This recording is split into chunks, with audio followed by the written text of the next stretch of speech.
because you have to be so emotionally flat at the close. When someone gives you an objection, like you're not wavering. It's like, oh, dude, totally get it. Appreciate the money's a problem. Totally get it. You guys want to wait, of course. I expect that. What's going on, MBC family? Today, we're going to talk a little bit about closing. And one of the fundamental rules, like these are one of the golden rules. And so many times where I see so many salespeople trigger a ton of objections, lose deals, not be able to close on the spot. And it's this idea, and it's going to sound a little bit cynical, but it's not meant to be evil or in a crazy way. It's don't buy into the prospect's story. Okay, don't buy into the story. Don't buy into the narrative. Don't buy into the thing. And what I mean by that is sometimes, like think about even with your friends, someone will complain about something or they'll go and bitch about you, about someone. And you're like, oh, and then you start adding into the conversation about this person and that. And like the more you take, here's a small fire and you're like, I'm going to add so much more fire. I'm going to add more fire, more fire. It's like now that thing goes into like, oh, slightly inconvenience. You're like, this is huge. This is real. It's massive. Okay. And it kills it. The same thing happens in sales is when a prospect at the end gives you an objection. One of the beliefs that you have to have in your head is almost always, like 98% of the time, what they're saying is, I'm a little bit uncertain. I'm a little bit unsure. I just don't know, right? Like they're hesitant about something. They don't know, like, is your offer going to solve their problem? Did they fully grasp what the thing is? Maybe they're uncertain about the fact that they're like, man, I know this sounds pretty good. I don't, like in their head, it happens so quickly. They're like, I don't want to go and explain this to my wife. Like this is such a whole process. She's going to be mad. And then like, it's a mission. So then they give you like, like I need to think about it. Or like, I don't have the money. Like someone might, check this out. Someone might give you a money objection. Okay. So you get to the close, you ask them and they're like, I don't have the money for it. I have to wait till fall, till Christmas, till funding, till Buddha. Like they'll give you this money and some random time. Okay. And the thing is, your job is to not fuel that prospect. Do not let the prospect sell you your ability. Okay. And this is so critical is your ability to stay sold in your mind that you're like, okay, they're just a little bit uncertain. They're a little bit unsure. I missed something here. They missed something here. Because remember, in all MBC, the first thing you teach, I'm like, all sales is the transfer of certainty at the highest level. It's a transfer of emotion. It's a transfer of certainty, right? And when you come in and you're like, I'm certain, you're trying to raise the prospect's certainty throughout the process. And you got to stay there, especially when you get to the close. You can't go, I'm certain. They seem uncertain. I'm going to let them just drag me down and drop my certainty and take away from it. Like, especially at the close, like you got to stay in the peak state, unwavered.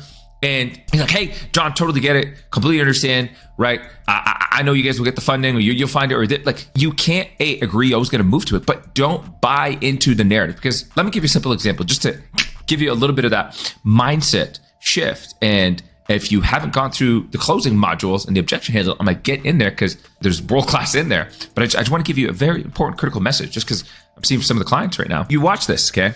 Prospect gives you a money objection. Like, hey, we got to wait till whatever, fall, next month, next quarter. We just don't have the budget for it. Money's a little bit tight, a lot of unexpected expenses, some money thing.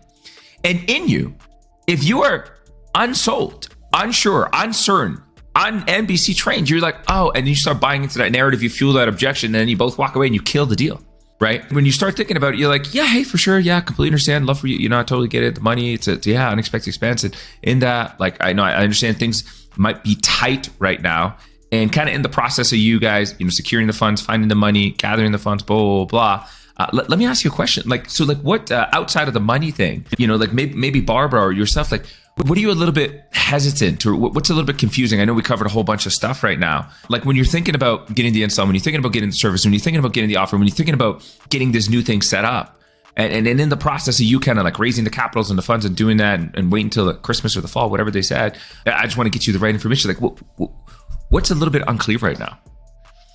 Right? What are you still hesitant or confused about? Right? Is it like the timing of the thing? Is it how we roll it out? Is it what it's going to look like? How's it going to avoid a warranty? Are you waiting for like insurance? Like, I'm just trying to get you, I'm keeping it generic here to speak to the audience, but I'm just trying to get you to think, right? And in that process, what they might end up telling you is, well, my cousin or my neighbor or my friend, he actually got something similar in the past, or he actually used you guys in the past. Right? Or I heard from my neighbor, right? That this, like, boom, there's your objection.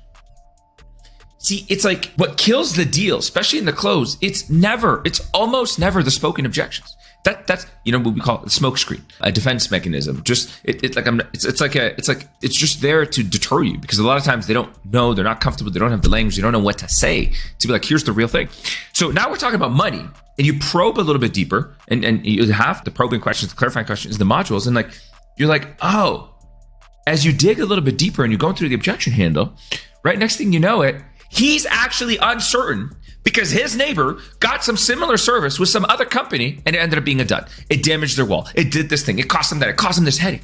And that's where it's uncertainty. So he's saying, it's too much money. And then at that point, okay, it's no longer about the money. You're like, oh, we can have a completely different conversation.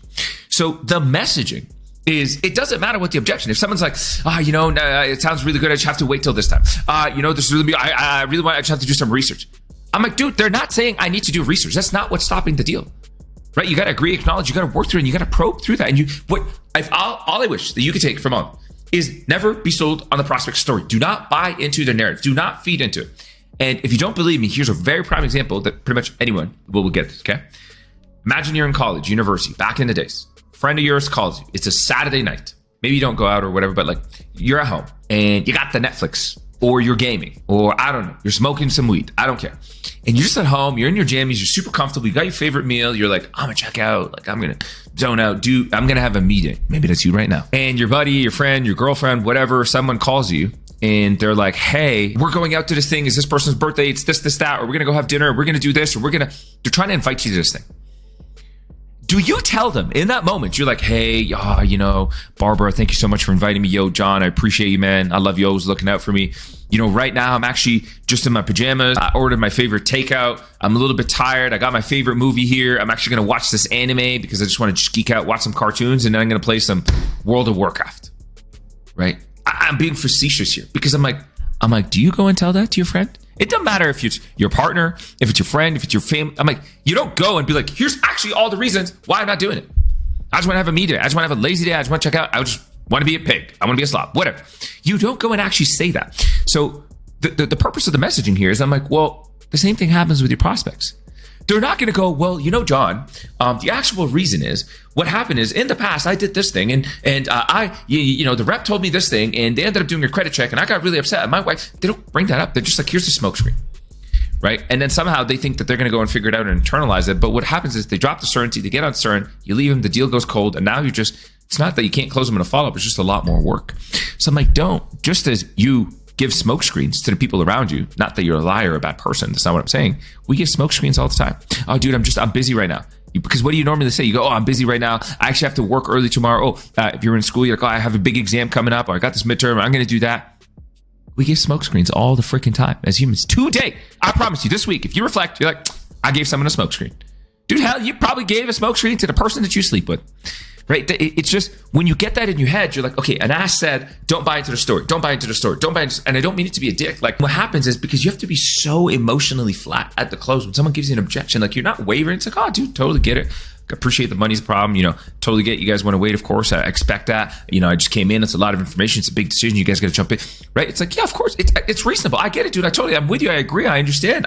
It totally makes sense. Of course, you guys want to wait about it. And boom, and I'll follow the formulas in a transition and work through the objection handling process, and I'll loop and I'll come back and I'm going to probe and clarify, and I'm going to come back to the close a couple of times. But the point of it is, do not let the prospect unsell you. Do not let the prospect drop your certainty. Do not let the prospect be like, here's my narrative I'm going to sell you on. Because here's a crazy thought. If someone gives you money objections, are they saying the banks are out of money? Right now, you might, even in this exact moment or a little bit in the past, you may have had a money problem. You may have had a financial situation that you're like, I'm in debt, like you're net negative. You're floating monies on credit card. You're doing the bill by bill. And here's the thing. I'm like, but you still spend money, right? Like even when you're like, I'm actually in debt, I'm net negative, you still spend money. Because the whole thing is when someone's like a money thing, I'm like, they're not saying the flow of money or the access of funds or the access of resources does not exist. Because if someone is sold, you identify the problems, you follow the process, you uncover the problems, you educate them on the gap, you match the solutions, you help them persuade themselves, you close the deal. I'm like, they will find the money. They will find that. Because I'm like, also like, well, did you go through the urgency modules and do you have urgency in your whole sales process? or if there's no urgency and now you're stalling a lot of these objections, you're trying to close them on something that doesn't have any urgency, scarcity, or a real deadline. Whew! All right, my friend, I just wanted to share that and remind you, don't get sold on the story. Stay certain in the process. Don't be fazed by the objections as they come. Stay committed to the close, and don't let the prospect ever talk you out of the deal.